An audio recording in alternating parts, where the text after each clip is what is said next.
சமூக நீதி, சமூக நல்லிணக்கத்தில் அக்கறை கொண்ட இவரை திருவள்ளூர் நாடாளுமன்ற தொகுதி மக்கள் கை சின்னத்தில் வாக்களித்து தங்களுடைய பிரதிநிதியா நாடாளுமன்றத்திற்கு அனுப்பி வைக்கணும்னு கேட்டுக்கிறேன்.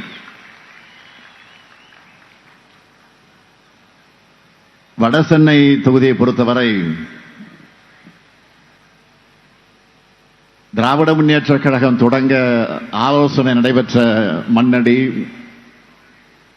பவளக்கார தெரு, கொட்டு மழையில திமுக தொடங்கப்பட்ட ராபின்சன் பூங்கா,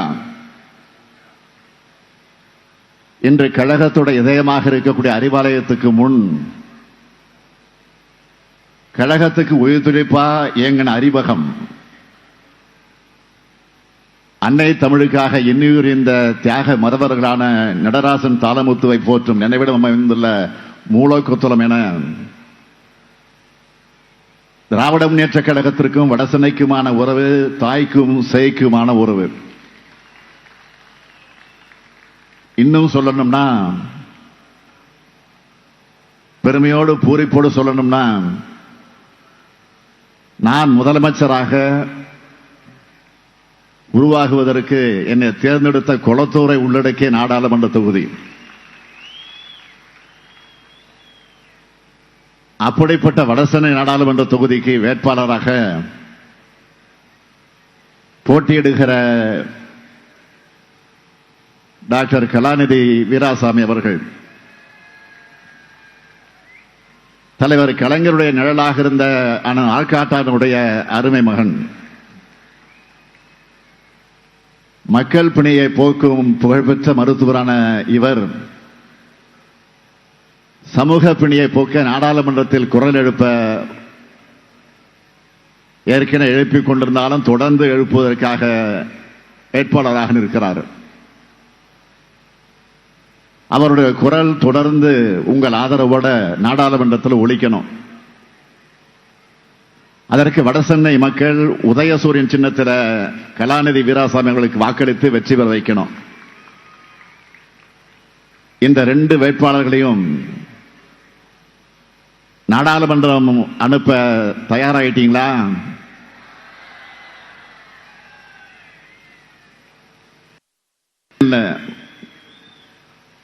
இந்த ஸ்டாலினின் தூதுவர்களாக உங்கள் பகுதியில் இருக்கக்கூடிய மக்கள் கிட்டையும் இந்தியா கூட்டணிக்கு வாக்கு கேட்கணும். கேட்பீங்களா? சத்தமா சொல்லுங்க, கேட்பீங்களா? அப்புறம் என்ன, வெற்றி உறுதி. வேட்பாளர்கள் இப்போ உட்காரலாம். இதுவரை நீங்க எத்தனையோ தேர்தல்களை பார்த்திருக்கலாம். பல இளைஞர்களுக்கு இது முதல் தேர்தலாக இருக்கலாம். ஆனா இது சற்று மாறுபட்ட தேர்தல், மிக மிக முக்கியமான தேர்தல். ஏன்னா இந்த தேர்தலில் நீங்க போடுகிற ஓட்டு தான் இந்தியாவில் இனிமே ஜனநாயகம் இருக்கணுமா இல்ல சர்வாதிகாரம் இருக்கணுமா, இந்தியாவில் புரட்சியாளர் அம்பேத்கர் எழுதின சட்டம் இருக்கணுமா இல்ல RSS எழுதுற சட்டம் இருக்கணுமா, இடஒதுக்கீடு முறை இருக்கணுமா வேண்டாமா,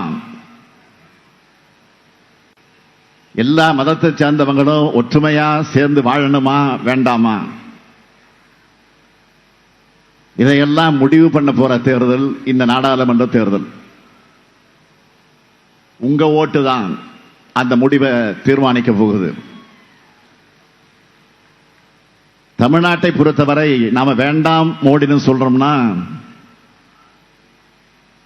அதுக்கு காரணம் அவர் இரவுகளில் கொண்டு வரக்கூடிய சட்டங்கள். திடீர்னு ஒரு இரவுல தான் ஊழலை ஒழிக்க வந்த அவதார புருஷரா டிவி முன்னாடி தோன்றி பணமதிப்பு இழப்ப அறிவிச்சாரு. பல ராத்திரி மக்களை ஏடிஎம் வாசல்ல நிக்க வச்சாரு. எவ்வளவு உயிர் பலியாச்சு. அதே மாதிரி ஒரு இரவுல தான் பெரிய பொருளாதார புலி மாதிரி ஜிஎஸ்டி சட்டத்தை அமல்படுத்தி தொழில் முனைவோரையும் மிடில் கிளாஸ் மக்களையும் கொடுமைப்படுத்தினார். எவ்வளவு பேர் கடனால தற்கொலை செஞ்சுக்கிட்டாங்க. கொரோனா வந்தப்போ என்ன பண்ணாரு? ராத்திரி எல்லோரும் மணி அடிங்க, விளக்கு ஏத்துங்க, கொரோனா போயிடணும். பெரிய சயின்டிஸ்ட் மாதிரி பேசினாரு. இன்னும் நிறைய இருக்கு. அதனாலதான் நாம தொடர்ந்து சொல்றோம், பாஜகவும் பிரதமர் மோடியும் வீட்டுக்கு கேடு, நாட்டுக்கும் கேடு.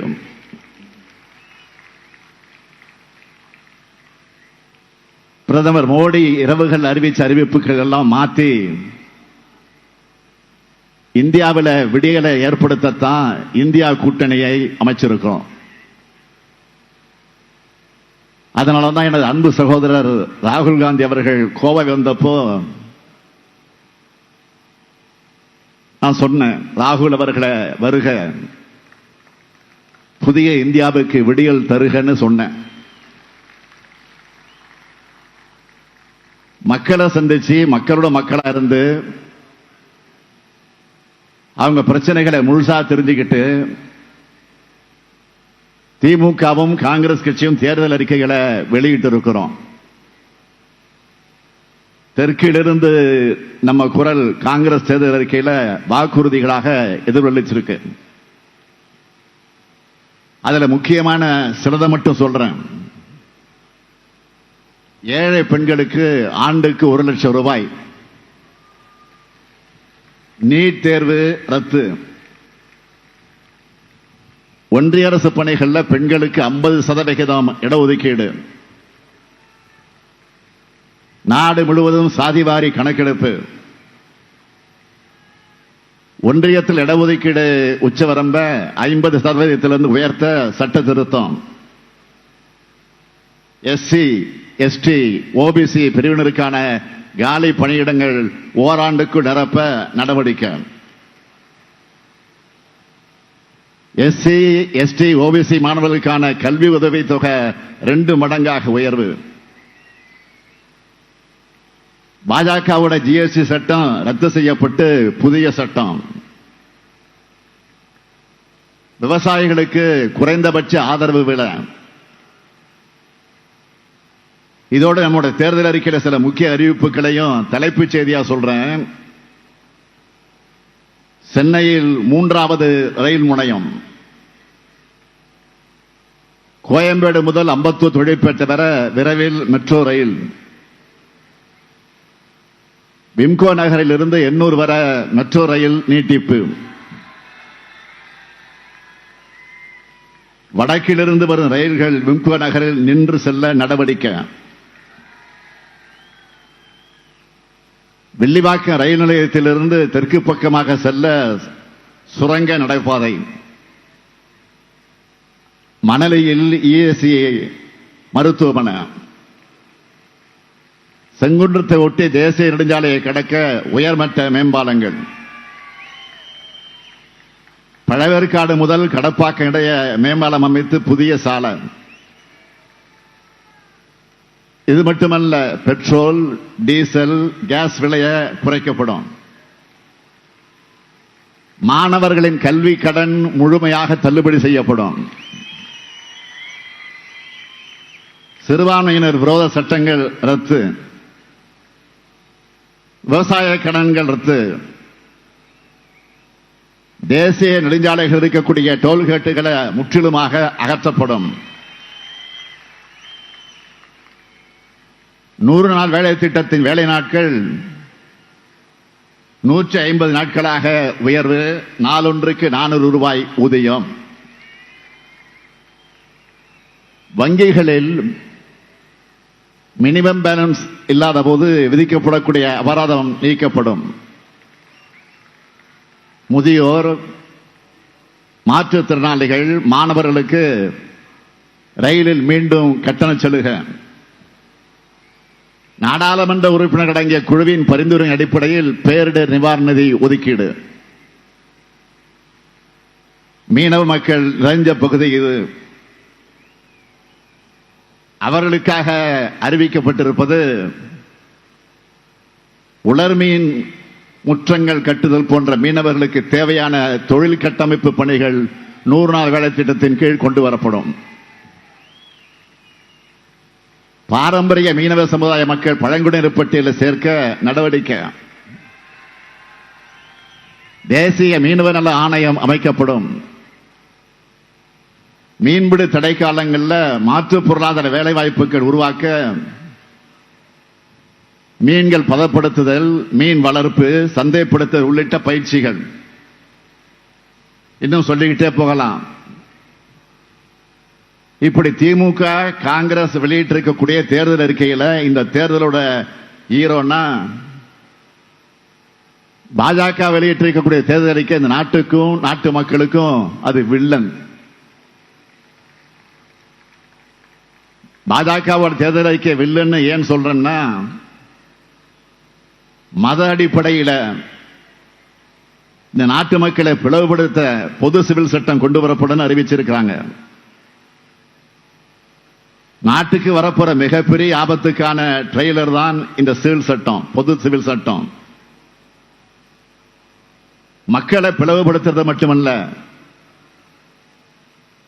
ஏமாத்திர தேர்தல் அறிக்கையாகவும் பாஜக தேர்தல் அறிக்கை இருக்கு. ₹1 சானிட்டரி நாப்கின் வழங்க போறோம்னு 2019 தேர்தல் அறிக்கையில சொன்னதை மறுபடியும் காப்பி பேஸ்ட் பண்ணிருக்காங்க. ஆனா உண்மையிலே நாப்கினுக்கு ஜிஎஸ்டி போட்டதுதான் நீக்க நாடாளுமன்றத்தில் நம்ம எம்பிக்கள் தான் குரல் கொடுத்தாங்க, போராடினாங்க. அது மட்டுமல்ல, இன்னைக்கும் விவசாயிகள் தலைநகர் டெல்லியில போராடிட்டு இருக்காங்களே, அவங்களுக்கு ஏதாவது வாக்குறுதி அறிவிச்சிருக்காங்களா? இல்லையே. விவசாயிகளுடைய வருமானத்தை 2 மடங்கு ஆக்குவோம்னு சொன்னாங்க. அதை முதல்ல செஞ்சாங்களா? இல்ல. பாஜக கிட்ட 10 ஆண்டுகள் சாதனைகள்னு சொல்லவும் எதுவும் இல்லை. அடுத்து செய்ய போற என்ன சாதனைன்னு சொல்வதற்கு சரியான வாக்குறுதியும் இல்லை.